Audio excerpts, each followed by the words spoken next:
All right, so what we're doing here is we're working on a drill to move through active hip extension and flexion with a little bit of resistance, with the focus of moving through the hip only and keeping the upper body very still. So we want to avoid using the lumbar spine to create motion at the hip. So you can use a broom handle, a hockey stick, golf club, hold in whatever hand you like, and we want to keep pretty stable with this, so feel free to use it as much as you need to.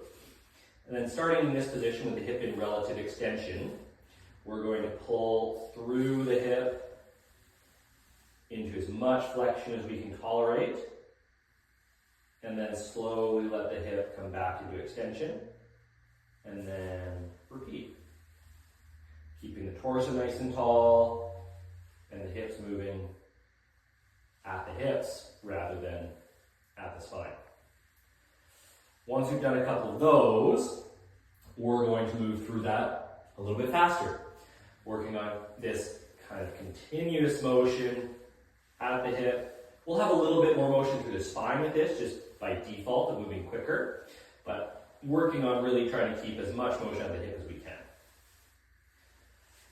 And then after a few of those, we're going to work on slowing it down again, but bringing the hip across the midline as we bring it into flexion. So it'll look like this. Still starting in extension, coming up, but starting to come across the standing leg.